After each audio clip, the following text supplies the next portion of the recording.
some toast and honey, make it sunny on a rainy Saturday. Hey. Selamat siang. Partai politik atau ideologi berpolitik dengan ideologi kemasyarakatan.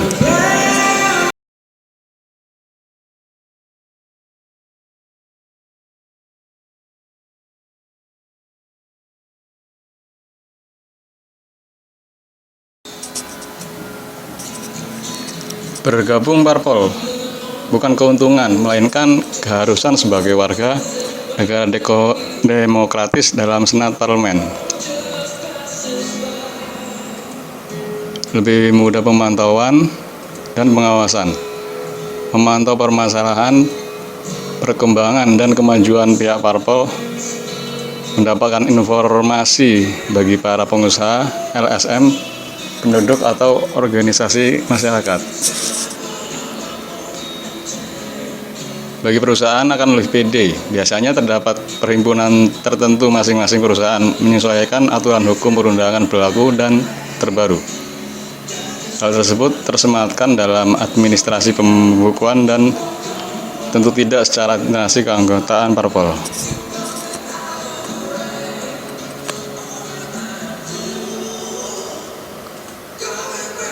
Poin ketiga,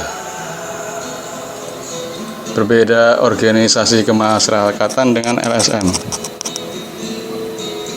Organisasi kemasyarakatan merupakan perhimpunan, sedangkan LSM, lembaga swadaya kemasyarakatan, merupakan kelembagaan, memiliki aturan relasi pemerintahan dan penyaringan tertentu. Metode pelaksanaannya: pejabat memperjuangkan kesejahteraan, keamanan, atau keadilan warga. Manfaatkan kerjasama dengan pejabat daerah, legislatif, atau kelembagaan. Kelembagaan mencakup hukum peradilan, kepolisian, TNI, dan kelembagaan pemerintahan lain. Tidak hanya berhubungan dengan instansi kantor dinas, Pimpro, atau pejabat tingkat atas. Dalam memantau kemasyarakatan memang mutlak, terutama instansi Pemda atau pemerintahan daerah dan instansi kependudukan, kecamatan, catatan sipil, dan kepala daerah, Kades.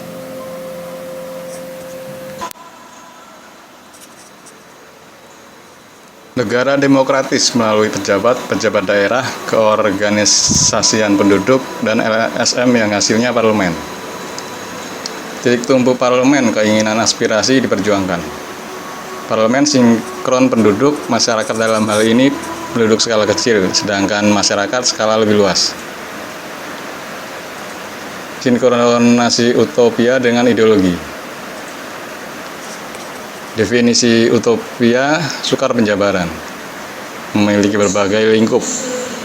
Utopia, utopis, utopia ruang, utopia ilmu politik, sipil, sosiologi, kenegaraan, atau antropologi.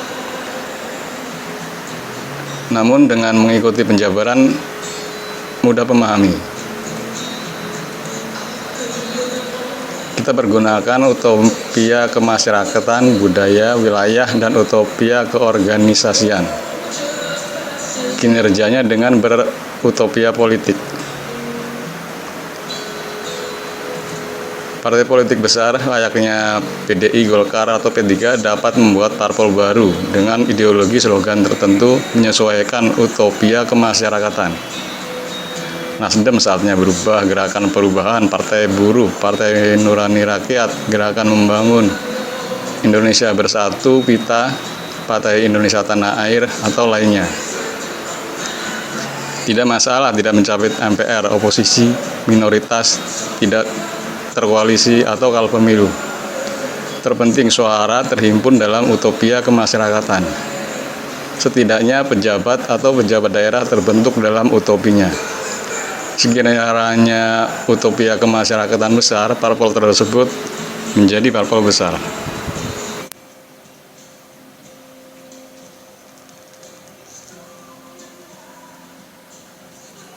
Utopia. 3 poin baris sebelah kiri. Penduduk wilayah. Misal wilayah DKI, lingkup buruh, pekerja, pengusaha, pedagang. Daerah wilayah perkebunan, pertanian, dan lain wilayah dengan budaya kehidupan berbeda. Organisasi kemasyarakatan merupakan penduduk wilayah terhimpun atau penduduk dalam skala besar, terhimpun dalam organisasi administrasi atau tidak teradministrasi.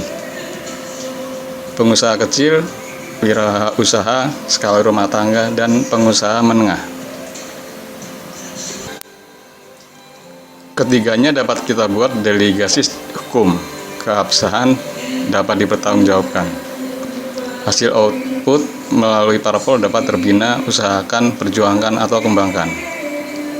Mereka semua keanggotaan parpol memiliki ideologi masing-masing dalam kehidupan, sehingga hasilnya tidak dystopia atau dimnopia dengan metode utopi kehidupan politik dan utopia kemasyarakatan.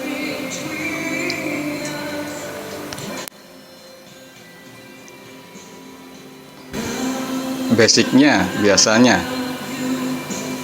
parpol-parpol cabang terbentuk berbagai wilayah, ingin jabatan pemerintahan dan nyalek mendaftar keanggotaan parpol, atau menjelang pemilu melakukan berbagai kegiatan sosial, sehingga parpol bersifat musiman.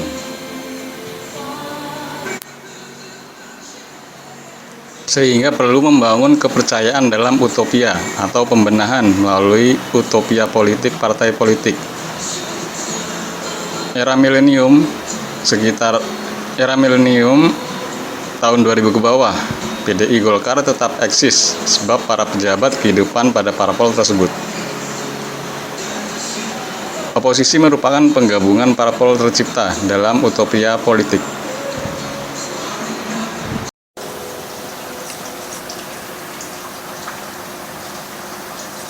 Sejarah singkat presiden atau penguasa Indonesia dalam utopia politik kemasyarakatan.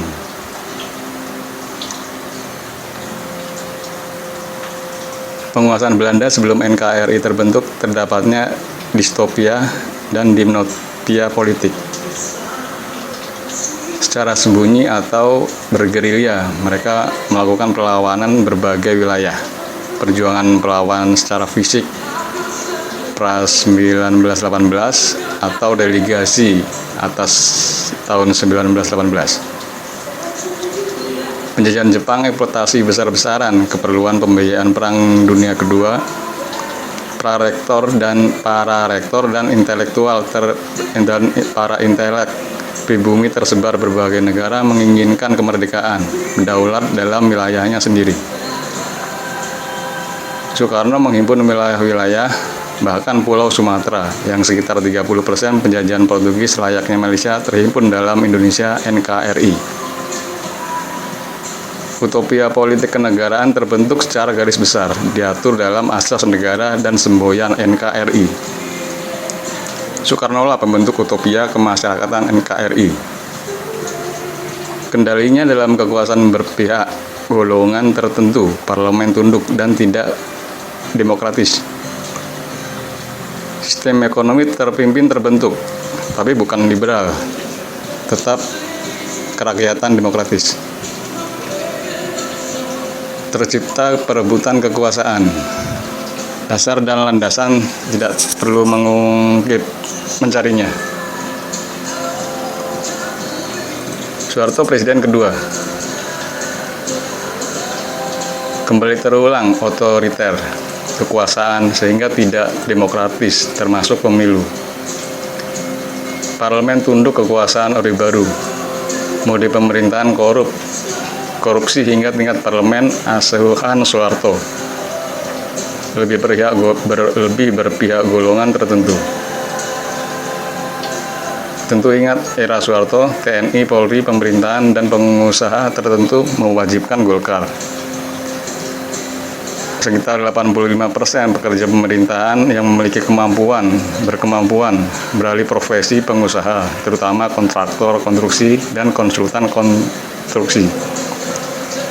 Hasilnya mengalami kebangkrutan saat Orde Baru terumbang dan menyesalkan keluar dari pekerjaan pemerintahan saat Orba.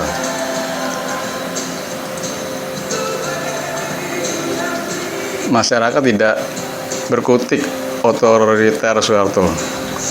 Dan untungnya George Soros mendongkrak monetarisasi melalui finansial yang berdampak perekonomian dunia atau krisis moneter. Krismon. Mulai terlihat ternyata Indonesia sangat miskin dan berhutang sangat banyak, termasuk tidak produktif dalam hubungan berbagai negara. Mereka tidak mengenal terdapatnya negeri Indonesia. Habibie pengganti Soeharto. Habibie jenis manusia subjektif, kehidupan monoton bidang ilmu tertentu. Senatlah bekerja mengatasi krisis Indonesia. Senat mengarahkan kemampuannya. Para pakar ekonom berusaha mendongkrak finansial, membayar hutang, dan memperbaiki perekonomian. Terutama pajak pengusaha, rokok, dan susu kaleng mengalami kenaikan hingga 3 kali lipat. Dengan hasil 30% perekonomian dan moneter mengalami kenaikan. Dapat dilihat kurs dolar menurun.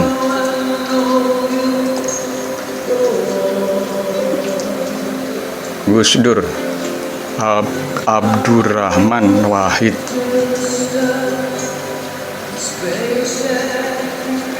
Hanya 30% perekonomian diperbaiki. Rakyat menginginkan penguasaan berjiwa ketuhanan dan lebih jujur. Dampak Kristen masih terlihat jelas. Gus Dur bersifat objektif pihak lawan, sehingga dimanfaat perundangan, aturan hukum, dan golongan selain minim ilmu kenegaraan.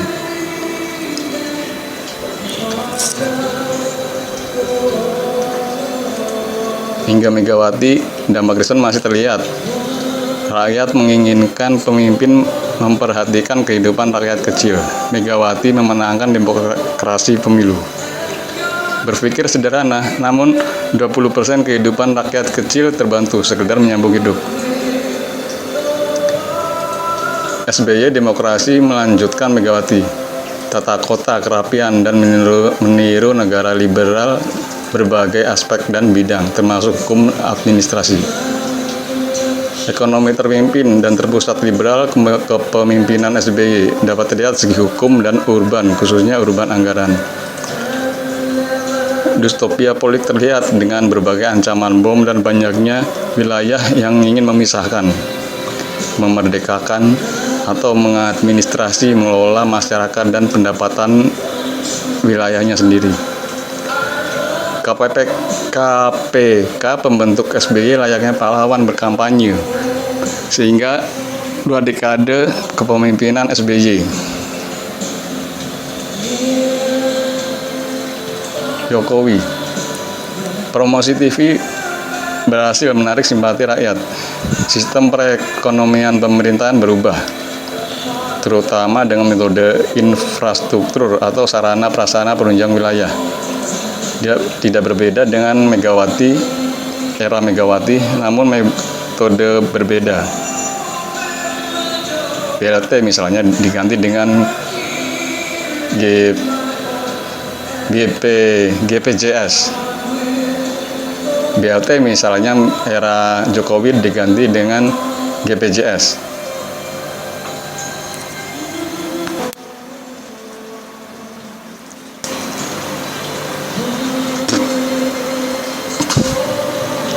Skema sistem studi lapangan dalam riwayat kinerja kami.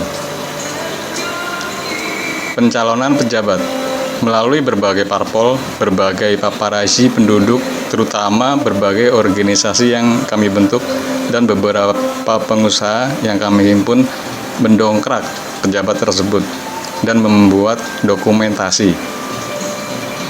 Setelah pejabat dilantik, kami menagihnya, tapi dalam bentuk izin paparasi, memperhatikan dan memperjuangkan kehidupan perhimpunan organisasi kemasyarakatan.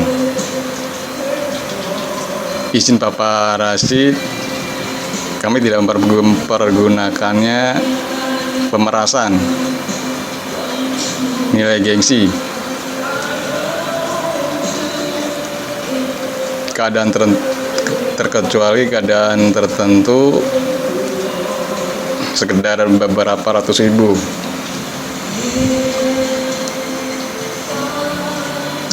Hanya nominal ratusan ribu operasional, transportasi, dan dokumentasi. Tidak publikasi atau terbit media. Hanya berpolitik dalam berpaparasi. Keinginan harapan kami menghimpun berbagai pengusaha, namun tidak terdapatnya delegasi keabsahan. Setidaknya 30 hingga 40 juta pembuatannya. Media cetak kadang hingga 2 bulan tidak terbit. Sekali terbit sekitar 6 juta. Keperluan akomodasi, transportasi, terutama sekali cetak dan harga kertas. Harga koran kami jual gratis, mangsa pasar tertentu. Para paparazzi biasanya menjualnya 1.000-2.000 dengan menagih pengiklan sesuka mereka sekenanya. Bukan aktivitas kami menjual atau pasang iklan.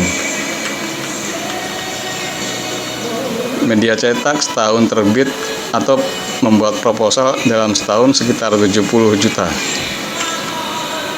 Sehingga sekitar kesemuanya 100 juta, sekitar 100 juta. Media cetak termahal. Dapatkah keuangan pinjaman kami kembalikan? Kita menghitung penghasilan sekitar 3% dan 1% perencanaan konsultan, dan itu habis membayar perusahaan, pinjam perusahaan, dan membayar tenaga ahli.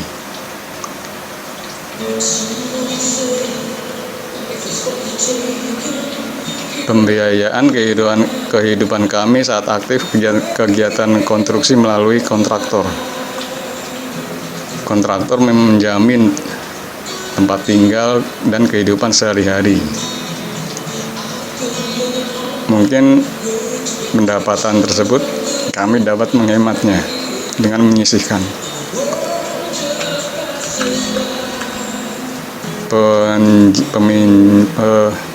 Pemberi pinjaman, kami tidak menjanjikan memberi kegiatan, sebab kami tidak berpihak dalam warna, terkecuali penduduk lokasi si pemberi pinjaman yang menginginkan kemajuan lokasi di wilayahnya bertempat tinggal. Terima kasih.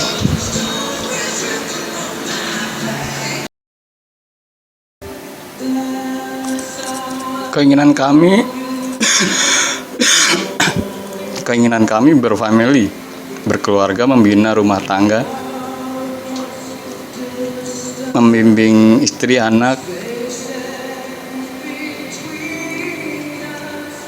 sehingga menghemat mengadministrasi pengeluaran,